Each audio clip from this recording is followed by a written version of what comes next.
Hey, Accessibles! We've been so thrilled with how many folks have joined us for in-person gatherings since we restarted last fall. It's been awesome. However, some of you are still watching online. You're an important part of Access Church, and we love you and we're praying for you, even though we don't get to see you on Sundays.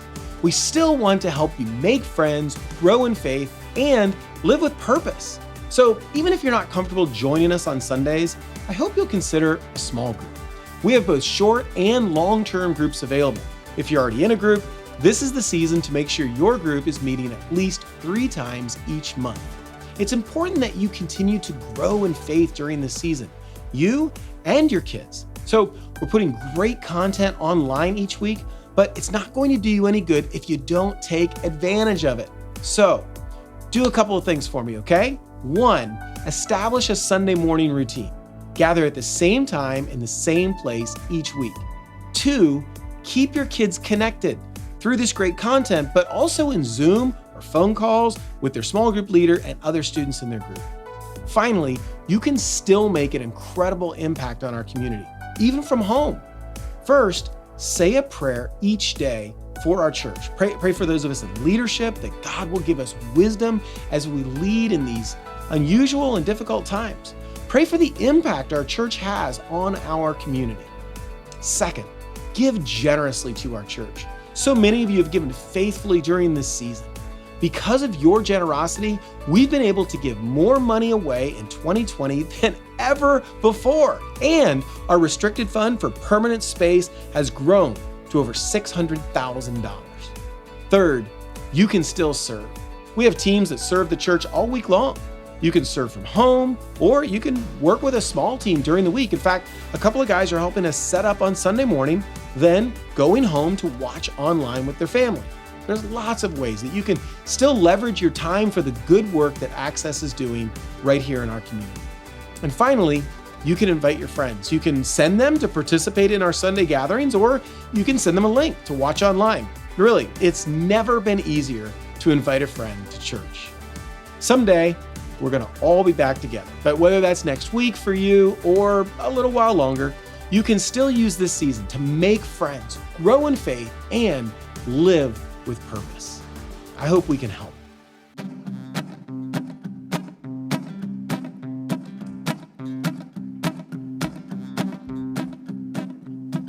You girl, oh you got me, oh you got me, wanting more.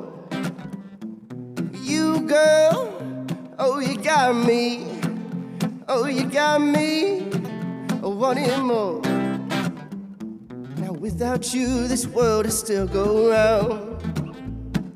What goes up it'll still come back down.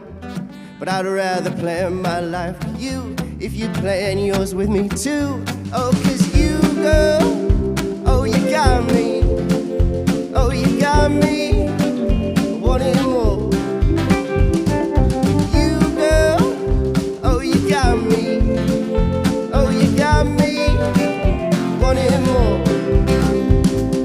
One day I get you to marry me, a picket fence and a family tree, and all but love you can try to deny, and just cover it back up with your smile.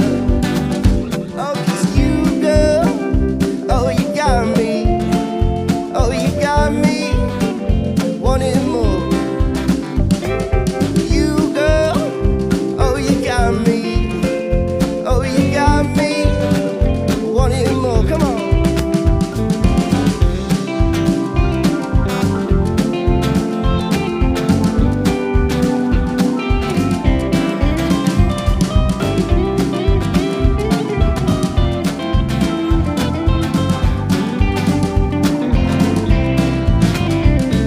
And once some blue eyes hit me, well I lose my mind.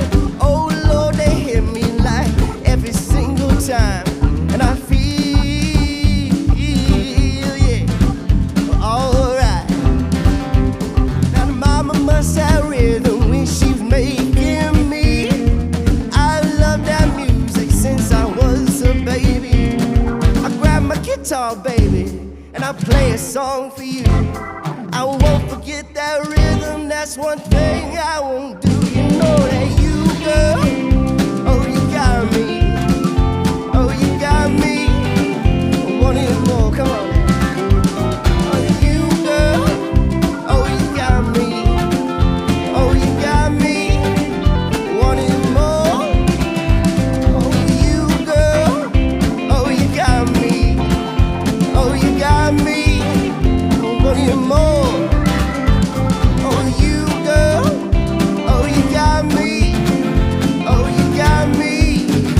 Wanting more.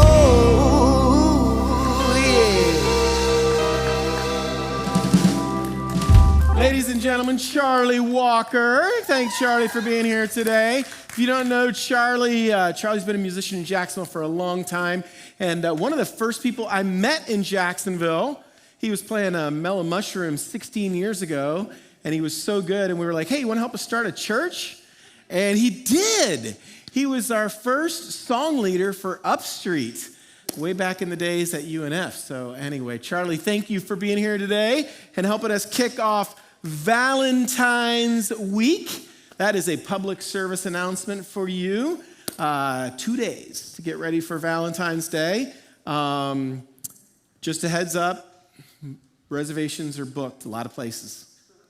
But Mellow Mushroom, maybe you could still get in. And maybe you could hear Charlie too. Anyway, thank you so much for being here today. We are so excited. It is a great day to be here.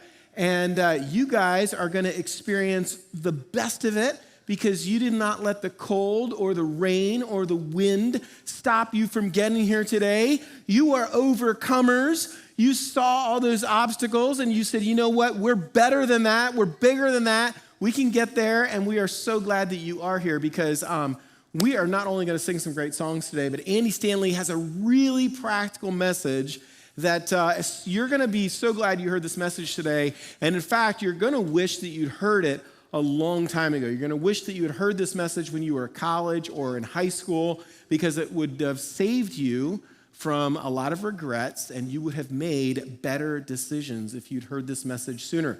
So if you have teenagers, this would be a great message to pay your kids to watch. In fact, I would tell you, pay your kids to watch this whole series. I know I just got some of you parents in trouble because your kids are here with you and they're like, wait a minute, I'm not getting paid, but it's worth it. This is such good practical content.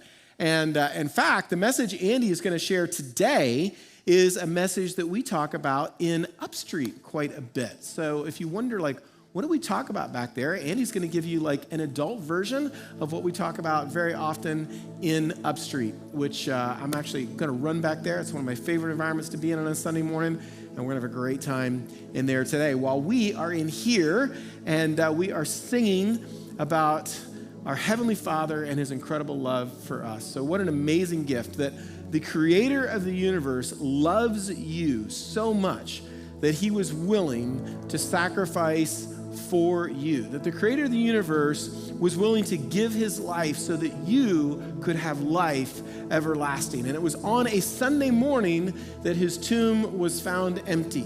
And ever since then, the church has gathered early on Sunday mornings to sing and to read scripture and to pray together. And we follow in that tradition today, not because it's what we grew up with, but because a tomb was found empty 2,000 years ago that gives us victory over death. And we're thrilled about that, and we want to celebrate that, and we invite you to sing with us as we celebrate our Heavenly Father's love for us. Why don't you stand up, say hello to someone next to you, give them a high five for being here on time, and we will sing together.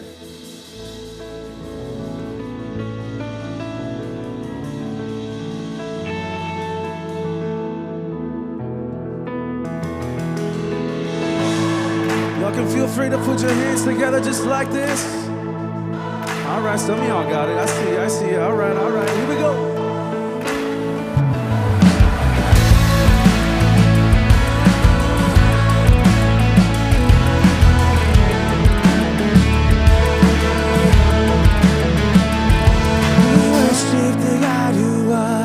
We worship the God who is. We worship the God who evermore will be.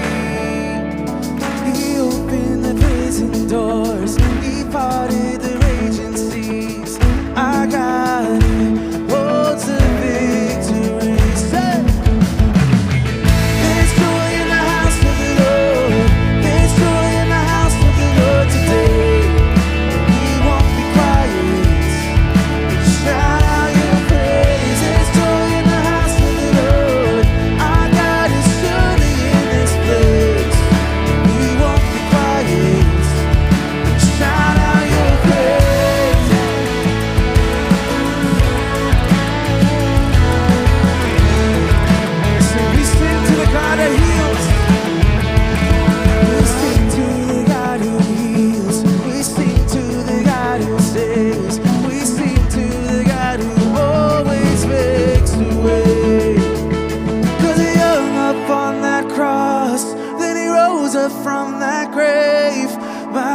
heart still rolling stones away. There's joy in the house of the Lord. There's joy in the house of the Lord today. We won't be quiet. We'll shout out your praise. There's joy in the house of the Lord. Our God is surely in this place. We won't be quiet. We'll shout out your praise. Let's sing, we were the beggars. We were the beggars. Now we're royalty. We were the prisoners. Now we're running free. We are forgiven, accepted, redeemed by His grace. Let the house of the Lord sing praise. Let's lift it up together. We were the beggars. Now we're royalty. We were the prisoners. Now we're running free. We are forgiven, accepted, redeemed by His grace. Let the house of the Lord sing praise. Let's put those hands together. There's joy in the house of the Lord. There's joy in the house of the Lord today. And we won't be quiet. We shout out your praise. There's joy in the house of the Lord. Our God is surely in this place. And we won't be quiet. We shout out your praise. There's joy in the house of the Lord. There's joy in the house of the Lord today.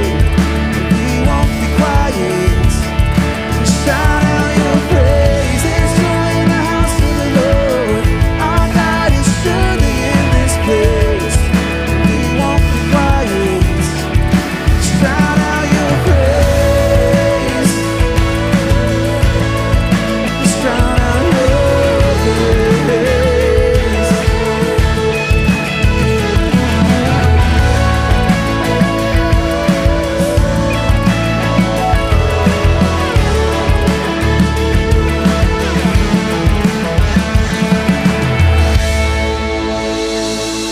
So good to see you this morning, Access Church. Y'all sound real nice. You sound real nice. I wanted to read something before we moved on from the book of Matthew when it says this, and it says, anyone who listens to my teachings and follows it is wise. This is Jesus speaking. Like a person who builds a house on solid rock, though the rain comes in torrents and the floodwaters rise and the winds beat against that house, it will not collapse because it is built on bedrock. But anyone who hears my teachings and doesn't obey them is like a person who builds their house on sand.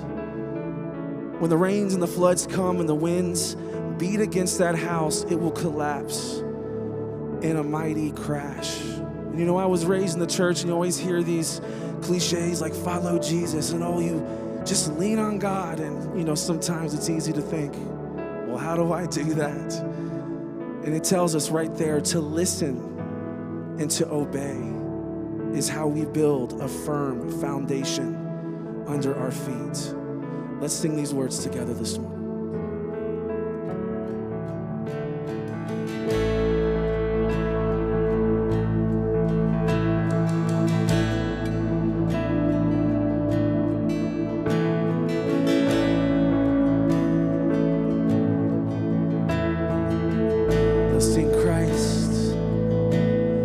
Christ is my firm foundation, the rock on which I stand. Everything around me is shaking. I've never been more glad that I put my faith in Jesus. 'Cause He's never let me down. He's faithful through generations. So why would He fail now? He won't.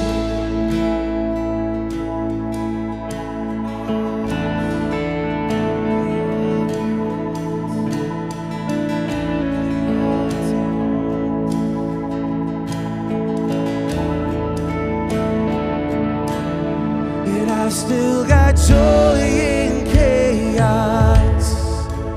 I've got peace that makes no sense, and I won't be going under.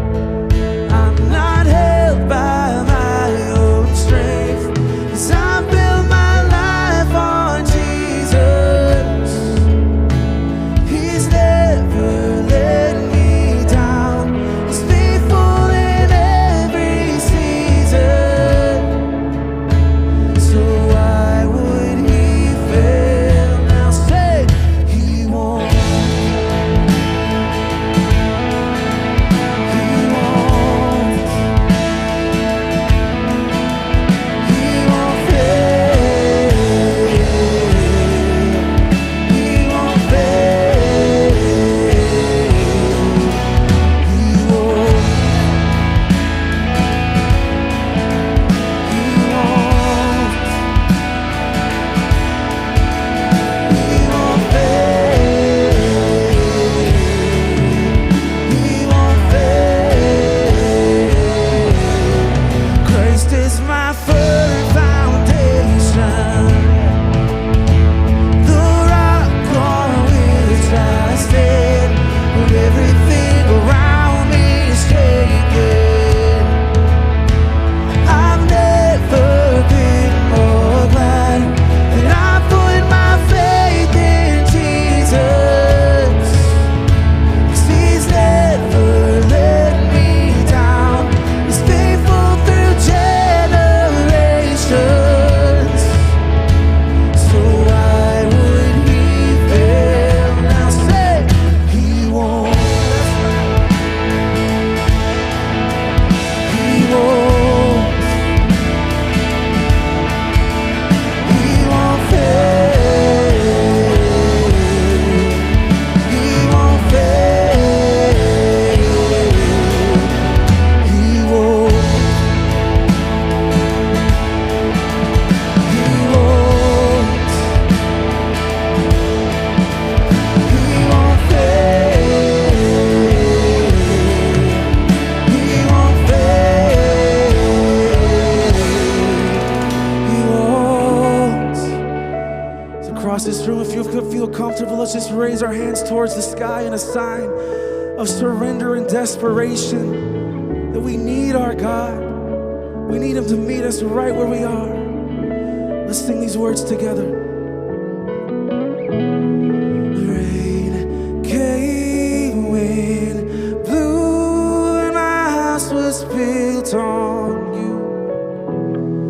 I'm safe with you, and I'm gonna make it through. That's right, sing. Rain came, wind blew, and my house was built on you. I'm safe with you, and I'm gonna make it. That's it, sing it out. Rain came, wind blew, and my house was built on you. I'm safe with you, and I'm gonna make it through. Say, I'm gonna make it through, 'cause I'm standing strong on you. I'm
sing it together this morning.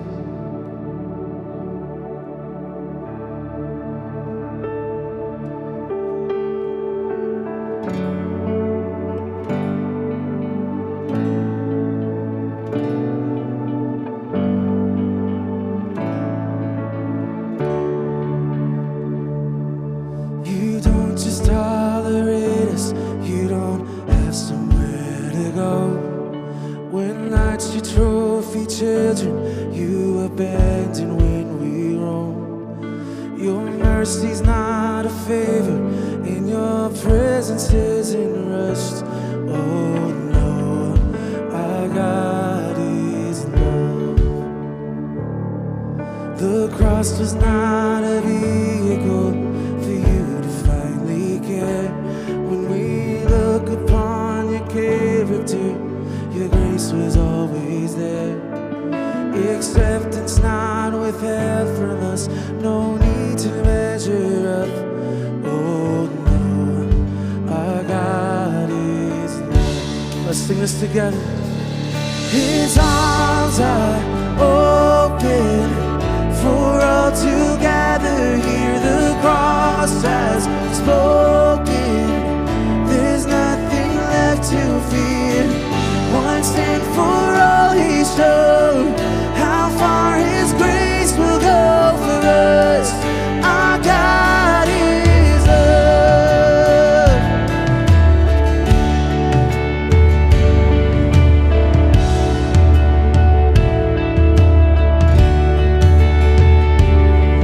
How vast the Father's heart for us will never reach the end.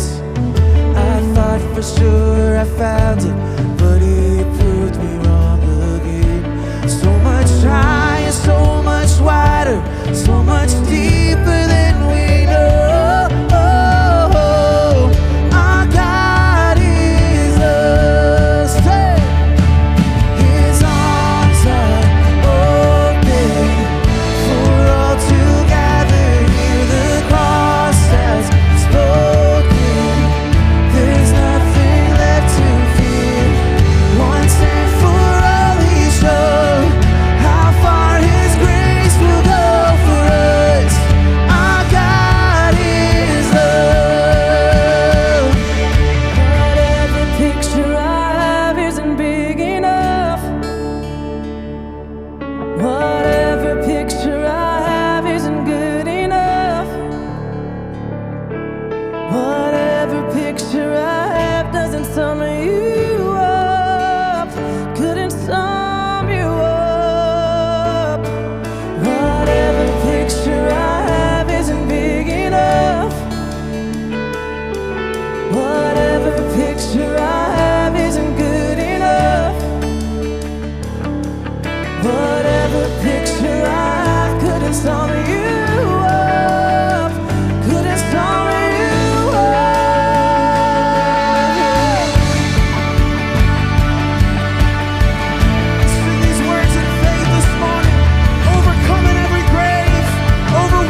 Father God, we thank you so much that you are the embodiment of love, Lord. That we love you because you first loved us and you first pursued us. Would you open our eyes to just a glimmer of how much you love us, Father God? Thank you for the ability to come together as a community, as friends and family, and sing to you, hear about you, and learn, Father God. We thank you for all these things. We thank you for who you are, and it's in Jesus' name that we pray. Amen. Students, it's your time. You can be dismissed. Everyone else, grab a seat.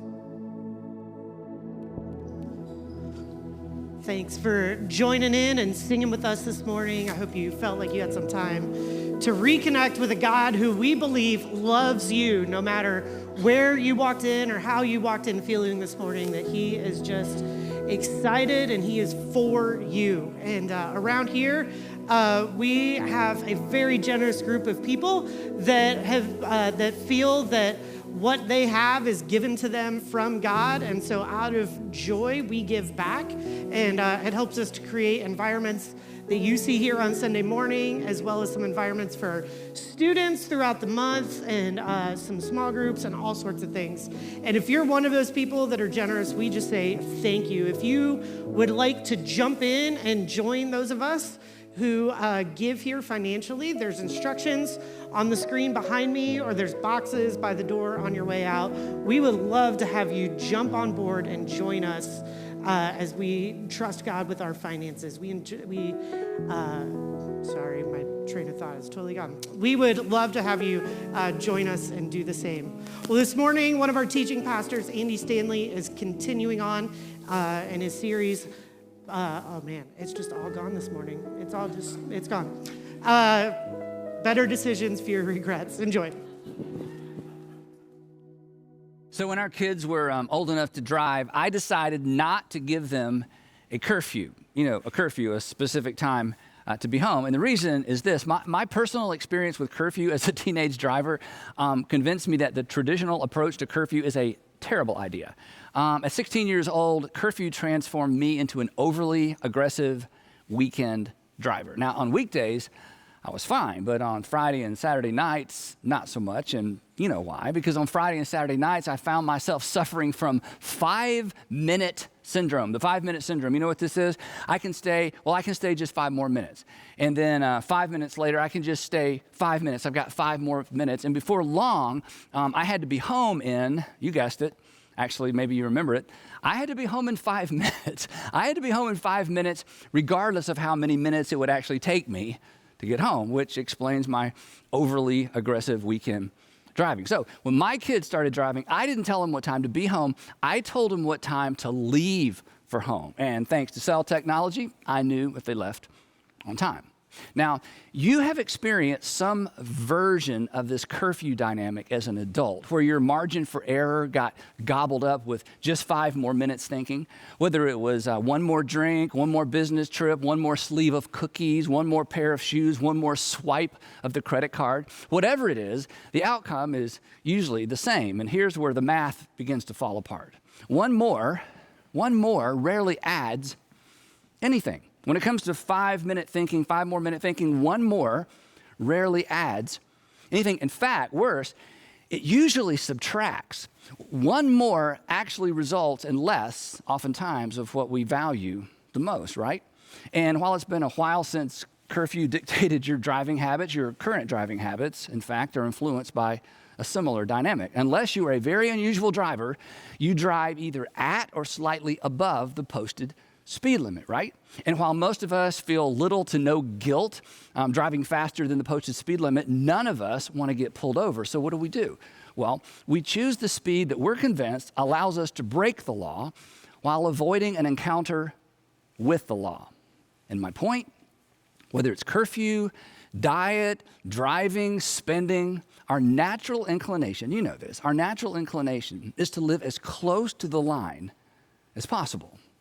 Which line? Well, the line between legal and illegal, the line between responsible and irresponsible, the line between moral and immoral, the line between ethical and unethical, the line between I'm still in control and I need help. And it's just human nature. It's human nature to snuggle up to the edge of irresponsibility, disaster, embarrassment, and to stay there as long as possible. It's human nature to get by with as much as we can get by with without becoming our own worst enemy, without being grounded, embarrassed, or expelled, fired, or kicked out of the house. And here's the thing. Fueling this incessant flirtation with disaster is a flawed assumption that informs so many of our decisions. An assumption that, well, it basically impedes our ability to make good decisions. And this assumption is why I think we're so comfortable living, dating, spending, eating, drinking, and driving on the edge of embarrassment or worse. And so for the sake of clarity, I'll illustrate this assumption with 4 contrasting ideas. Here's the assumption I'm talking about. If it's not wrong, well, then it's all right. If it's not illegal, then clearly it's permissible. If it's not immoral, it's acceptable. And if it's not over the line, it's fine. Now, if the problem with this way of thinking is not immediately apparent, just put on your older or brother, sister hat for a moment. If you're a parent, just put on your parent hat for a moment. I bet, and we've never met probably, but I bet you don't set the bar that low for your children. You don't set the bar that low for anybody that you care about. To embrace these assumptions is to organize your life or to organize somebody else's life around the lowest common denominator, right? Essentially, we're asking, how low can I go? How close to bad can I get without actually being bad? How close to wrong can I get without actually doing something wrong? Or if you're religious, how close to sin can I get without actually sinning? But it doesn't stop there, does it? Before long, we're asking, how far over the line can I go without getting caught or experiencing any consequences? How unethical, how immoral, how insensitive can I be without creating unmanageable outcomes? How long can I neglect my family or my finances or my health without feeling the effects?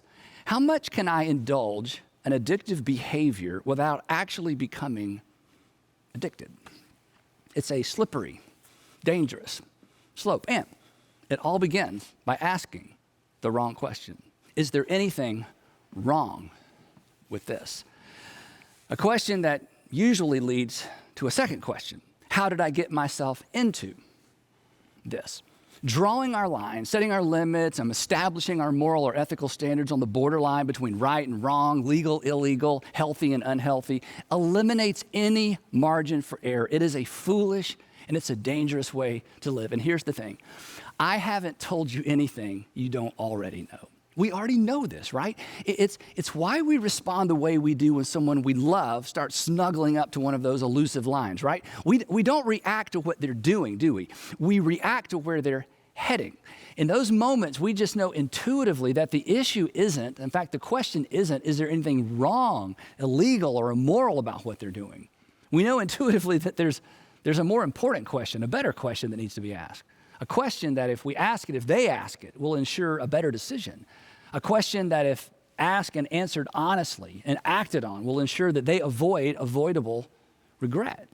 And the truth is this, if you'll get in the habit of asking this better question, you'll avoid avoidable regret as well. And that question is the 4th of 5 questions we're exploring in this series, Better Decisions, Fewer Regrets. Better decisions, fewer regrets. Now, if you've been tracking along with us, you know that the idea behind this series is the often overlooked relationship between good questions and good decisions. Good questions actually set us up for better decisions.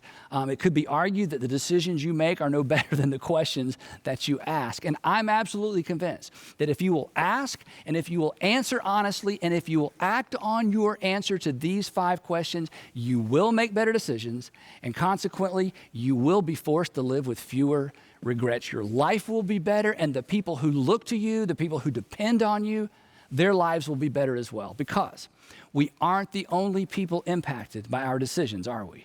And we aren't the only people impacted by our regrets either. Again, if you've been following along in this series, you'll know that the first question we explored is called the integrity question. The integrity question. And the integrity question is, am I being honest with myself? Am I being honest with myself really? The easiest person to deceive in your life is the person you see every morning in the mirror. And as long as you are lying to yourself, you will never get to where you want to be, because you'll never get to where you want to be until you're honest about where you currently are. Our second question was the legacy question. The legacy question is, what story do I want to tell? What story do I want to tell? When the decision you're in the process of making right now, whether it's relational, financial, academic, professional, whatever it is, when the decision that you're making right now is nothing more than a story you tell, what story do you want to tell? And the good news is you get to decide, but you decide the story of your life one decision at a time, because as far as it's up to you, you write the story of your life one decision at a time. Now, last time we were together, we explored the conscience question. The third question is the conscience question. The conscience question is there a tension that deserves my attention? When everything looks good on paper, when everybody's nodding in agreement, but there's something on the inside that just doesn't feel right about an option that you're considering. You can't put your finger on it, but there's just something not right. Pause and pay attention to that tension. And that brings us at last to our fourth question, and I call this one the maturity question. The maturity question. Now, the reason I call it the maturity question, and I hope this is a personal challenge, I call it the maturity question because asking this question requires and is evidence of, I think, maturity.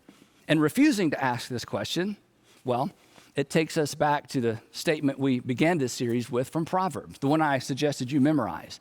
The prudent see danger. Remember this? The prudent see danger and they take refuge. Prudent people are wise people. They embrace the reality that one thing leads to another and they decide their lives accordingly. The unwise, the immature, the naive, you know how the statement goes, the prudent see danger and take refuge, but the simple, they keep going. And what happens? They pay the penalty. So our maturity question is, what is the wise thing to do? What is the wise thing to do? When making a decision of any consequence, I want you to pause and ask, okay, what is the wise thing for me to do? The option you're considering may be legal, may be acceptable, permissible, an industry standard, not exactly immoral, but is it wise? Now, here's something mature people understand. This is why I love calling this the maturity question. Here's something that mature people understand and recognize and accept as fact. A decision, don't miss this, a decision can be both not wrong and unwise at the same time. A decision or an option you're exploring can be not wrong, it's not wrong, but it can be not wrong and unwise at the same time. Let me explain this. Isn't it true, and I hate to bring this up, but isn't it true that your greatest regret, and when I say greatest regret, I'm talking about that moment of regret, the moment that you would give almost anything to be able to go back and relive or undo, the decision you would like to be able to go back and unmake, the tipping point, the point of no return. That moment, isn't it true that your greatest regret was preceded by a series of unwise decisions? They weren't wrong, they weren't illegal, they weren't necessarily immoral, but looking back, they were terribly unwise. And that series of unwise decisions paved the way, think about it, paved the way to the moment in time you've regretted ever since. So, to avoid 5 more minute syndrome, to create moral and ethical and financial margin, ask of every invitation, every opportunity, every option that comes your way, what is the wise thing for me to do? What is the wise thing for me to do? Now, the Apostle Paul spells this out for us in the letter that he wrote to Christians living in Ephesus. We call it the book of Ephesians. And here's what he writes, and he goes right to the heart of this tension that all of us live with and really that all of us wrestle with every single day. Here's what he writes. He says, be very careful then how you live. Be very careful then how you live. Not as unwise, here's our word, not as unwise, but as wise, making the most of every opportunity because the days are evil. So, while a lot has improved since the first century, apparently human nature has not. Ancient folks and us modern folks are equally prone to live carelessly and unwisely, to snuggle up to the edge of disaster and pretty much stay there as long as possible. And the Apostle Paul comes along and he says, stop it. I want you to be careful how you live. Don't be careless. This is the grid through which we are to evaluate every invitation, every opportunity that comes our way, financial, relational, professional, academic, whatever it might be. And that's our question. What is the wise thing to do. Paul continues with a bit more explanation. He says, making the most of every opportunity. Literally, in the Greek, this phrase could be translated literally redeeming or ransoming the time. Redeeming or ransoming the time. This is where the English word opportunity comes from. Don't you wish, think about this, don't you wish you could go back and reclaim or redeem all the time you wasted on bad decisions, along with all the time you had to spend making up for those bad decisions? I do.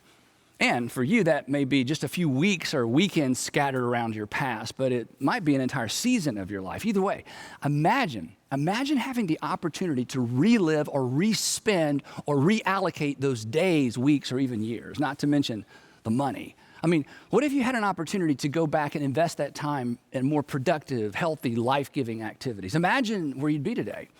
And I know this is hard. As painful as it is to think back and to look back, it's necessary in order to appreciate the invitation embedded in the Apostle Paul's words, because here's what he's doing. Paul is inviting us to invest our time wisely from this moment forward, from this day forward. You are invited to make the most of or to redeem or to leverage your most valuable asset, your time, to invest your time in a way that actually propels you forward toward a preferred future. But he's not through. Then he tacks on this kind of odd warning. He writes, he's making the most of every opportunity because the days are evil. Evil days. What's he talking about? Well, you know this. We don't live in a morally, ethically neutral culture, do we, right? I mean, think about it. When is the last time you heard or saw or even read an ad that encouraged you to be careful, to be wise, to be self-controlled? I'm guessing maybe never. I mean, has a sales associate ever suggested you go home and think it over before making a purchase? Probably not. Which means, and this is Paul's point, this is on us. We aren't going to get much help from culture. The friends around us, maybe, but not culture. The gravitational pull of culture is what? It's now, not later. It's more, not less. This is why our fourth question, practically speaking, may in fact be the best question ever. It's why I call it the maturity question. So, in an attempt to anchor your conscience to our fourth question, I want to suggest that you ask this question from three perspectives: your past, your present, and your future. In fact, this is the version I taught my children when they were growing up, and this is the version of the question I've taught some of you before. In light of my past experience, my current circumstances, and my future hopes and dreams, what is the wise thing for me to do? In light of my past experience, my current circumstances, my future hopes and dreams, what is the wise thing for me to do? Now, I imagine you're familiar with a little quip that says, those who can't remember the past are condemned or are doomed to repeat it. You've heard that before. Well, on a personal level, it could be restated this way. Those who don't pay attention to what got them into trouble yesterday are liable to wind up in the same trouble tomorrow. It's not as catchy, but you get the point. The point being this: our past, our personal past, predisposes us to specific temptations, addictions, blind spots, just to name a few, right? Temptations, addictions, and blind spots that may not be temptations, addictions, or blind spots to anybody else. So, in light of your past experience, in light of your personal past experience, what is the wise thing for you to do? Every decision, every invitation, every opportunity that comes your way needs to be filtered through that question. I have a friend, I'll call him Steve, and Steve receives some really unsettling advice about halfway through his premarital counseling with his soon-to-be wife, Shauna. The counselor said to Steve, in light of your family history, when you and Shauna return from your honeymoon, you need to come back and see me alone. Then it got worse. The counselor said, I want to introduce you to another counselor who specializes in family systems. Now, like most men, I mean, I can identify with this, Steve felt like he'd already gone the extra mile by attending and paying for 4 premarital sessions with his counselor, and, now this. And Steve's next question was the question I think most of us would have asked. How long is that going to take, right? His counselor smiled. He told me this story. His counselor smiled and said, well, probably several months. Of course, Steve is stunned. He was shocked. Actually, he said he got mad. And here's the quote I love. He said, "I got so mad, I pretty much confirmed my need for more counseling." And their counselor recognized that Steve and Shauna were not going to be grappling with typical first-year marriage problems. They were about to hit the buzzsaw of Steve's pre-existing condition, his past. Now, fortunately, Steve did what very few men, in my experience, are willing to do. 2 weeks after the honeymoon, he's back in the counselor's office alone. Why? Well, in light of Steve's past experience, it was the wise thing for him to do. Think about it. It wouldn't have been wrong not to go back. It wouldn't have been illegal or immoral not to go back. But Steve would tell you it certainly would have been unwise. That was years ago. He's convinced that second round of counseling saved his marriage. His words, "I would have blown it up and blamed her." So, what about you? In light of your past experience, what is the wise thing for you to do? Financially, professionally, academically, where are you set up to fail because of something in your past, perhaps something you had no control over? In light of your personal past experience, what is the wise thing? Not the get by thing, not the what everybody else is doing thing. What is the wise thing for you to do? In light of my past experience and then my current circumstances. Now, you know this. Life is seasonal, right? So you owe it to yourself and the people around you to take your current emotions, your current state of mind into account whenever you're making a decision. Most of my apologies stem from my propensity to react in the moment, to the moment. When I wait, my responses are better. When I wait, my responses are more polite. When I wait, my responses are more accurate. When I'm mad, the wise thing for me to do is nothing. So when asking our fourth question, we would do well to take into account what's going on right now. In light of your current circumstances, in light of your current state of mind, what's the wise thing for you to do? Did you just get out of a relationship? Would it be wrong to jump back into another one? No, but in light of your recent circumstances and the emotions trailing along behind, is it the wise thing for you to do? Remember, our greatest regrets, and I'm talking about usually our greatest relational regrets, our greatest regrets are almost always preceded by a series of unwise decisions. Jumping back into the dating game on the heels of a divorce or a breakup is usually a gateway decision. It leads to regret. In light of your current circumstances, what is the wise thing for you to do? And that brings us to our third and final perspective. In light of my past experiences, my current circumstances, and my future hopes and dreams, what is the wise thing for me to do? What is the wise thing for you to do? Now, from time to time, if you tune in, or if you're a part of one of our churches, I'll ask you, what breaks your heart? What breaks your heart? I'll tell you what breaks my heart. It's related to the third facet of this question. What breaks my heart is watching people make decisions that undermine their own future hopes and dreams.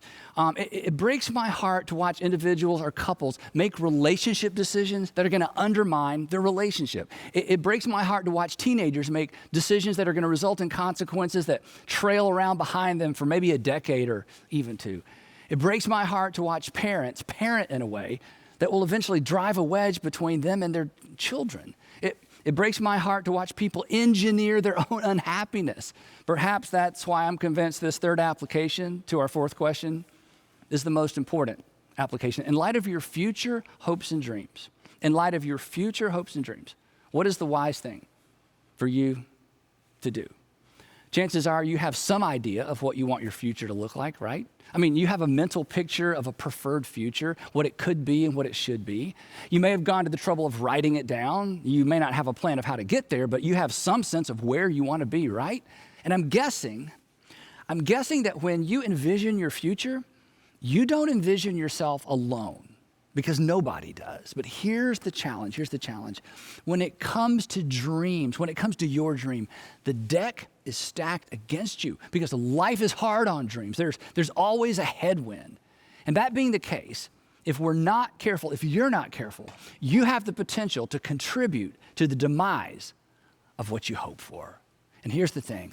I don't want you to rob yourself of your own future. Nobody plans to undermine their own future. They just don't plan not to. But asking the wisdom question and acting on the wisdom question, that's how you plan not to. In light of your future hopes and dreams, what is the wise thing for you to do?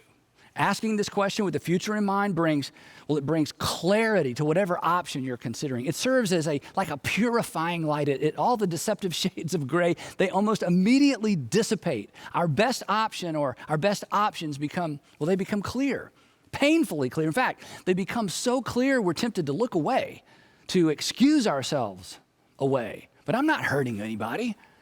I can handle it. There's no law against it. God will forgive me. And here's the thing. Our excuses are persuasive because they're mostly true. You aren't doing anything wrong yet. You can handle it initially. It isn't illegal. God will forgive you.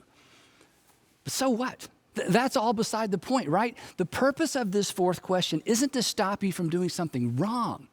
It's to keep you from doing something unwise. Again, unwise is a gateway. It's the gateway to regret. It paves the way to that tipping point, the point, in some cases, the point of no return.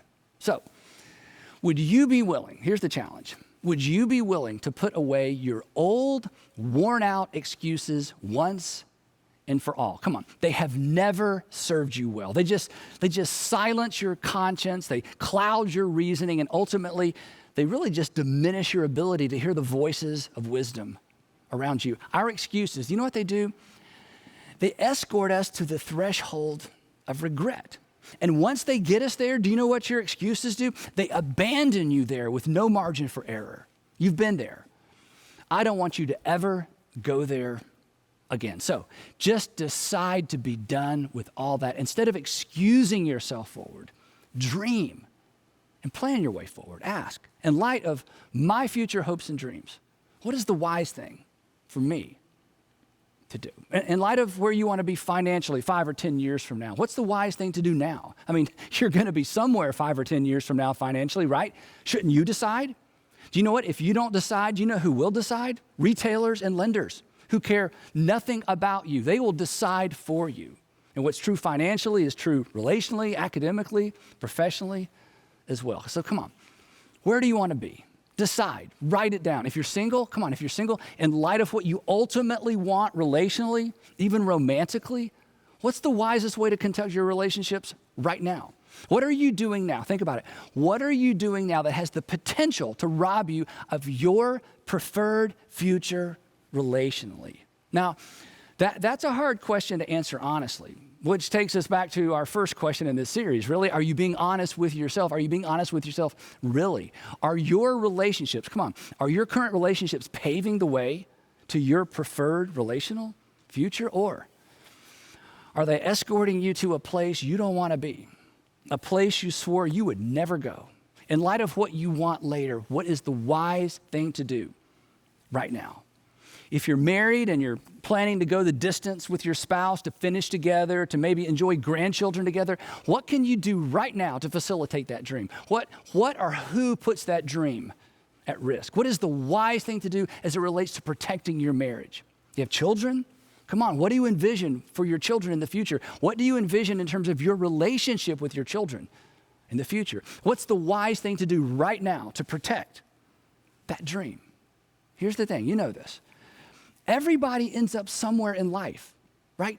I want you to decide to live and to end up somewhere on purpose, and wisdom paves the way. Now, when teaching this question to university students or high school students, I always encourage them to commit the following little rhyme to memory. It goes like this. I wrote this many, many years ago. There's good and there's bad, but that's not my cue, but rather, what is the wise thing to do? There's good and there's bad, but that's not my cue. In other words, good and bad, that's no longer the filter through which I'm making decisions. My filter is better than that. There's good and there's bad, but that's not my cue, but rather, what is the wise thing to do? Don't settle for good. Don't settle for legal, permissible, acceptable, or even tolerable. If you do, you'll eventually find yourself living dangerously close to regret. You're better than that. You deserve better than that. your family, the people who depend on you, they deserve better than that. Think about this. You are a unique blend. You are a unique blend of past experiences, current circumstances, and future hopes and dreams. And this question, the wisdom question, allows you to customize the decision-making process to your specific professional, financial, relational, or academic aspirations. So ask it. Ask it even if you don't plan to act on it. What is the wise thing for me to do? You owe it to yourself to know. I think you owe it to the people depending on you to know as well. So one last time. In light of your past experience, your current circumstances, and your future hopes and dreams, what is the wise thing for you to do? And we'll pick it up right there next time as we explore our fifth and final question, the relationship question. Now, before you go, of course, 3 questions to keep this conversation going or to get a conversation started. Question number one. Does this statement ring true for you? Our excuses escort us to the threshold of regret and abandon us there with little margin for error. I want you to just talk about that statement. Does that ring true for you? Can you think of an example that you might even be willing to share with the people you're watching with? Number 2, when making a decision, why are we or why are you more prone to evaluate options through the filters of legal, moral, ethical, and acceptable than through the filter of wisdom? I mean, again, nothing I talked about today is even probably new for you, right? We know this. But why are we so prone to ignore wisdom and to go to these other filters? Number 3, would you commit to asking, not acting on, okay? That's later maybe. But would you at least commit to asking the wisdom question for the next 7 days every time you make a decision? You don't have to act on it, okay? But would you be willing to commit to asking the wisdom question, what is the wise thing for me to do for the next 7 days every single time you make any major decision? Now, I'm passionate about this because I was raised on this question. In fact, I raised my kids on this question. As many of you know, this question actually permeates our children and students' curriculum at all of our churches. We want to raise a generation of students who walk wisely because the days are evil. But, come on, the best way to ensure that the next generation gets this right is for them to see this generation get this right. So let's walk wisely. If we do, we will make better decisions. And we will certainly be left with fewer regrets. I'd love to pray for us. Heavenly Father, it's so simple. Nobody's arguing with this. We've been on both sides. We've benefited from being wise. We paid the price for being foolish. So give us the courage to ask this question. I pray, Father, for everyone listening or watching, that this week, for the next 7 days, you would bring this question to mind and that this would become a habit for life. What is the wise thing for me to do? And I pray all of this in the matchless name of Jesus. Amen. To be helpful and practical. Andy's going to go ahead and wrap up this series next Sunday. We'd love to have you back here for that. But before then, if we have not met you, if you've not met any of us on staff, we'd love to meet you. There'll be a few of us out in the hallway at the For St. John's table. And we can tell you what that's all about, but we've got some free gifts. They all say For St. John's. Come ask us why if you don't know. Otherwise, right outside the door, there's some parenting resources. There's some books that walk you through every year of your kid's life and questions to ask, things to ponder, just lots of big help. And if you didn't get free resources from Wamaland or Upstreet last week, make sure you get it today. Great conversation starters on helping you have excellent conversations with your kids. We just want to partner with you because we believe that God designed you to be a great parent. So that's all for today. Have a great week, and we'll see you right back here next Sunday.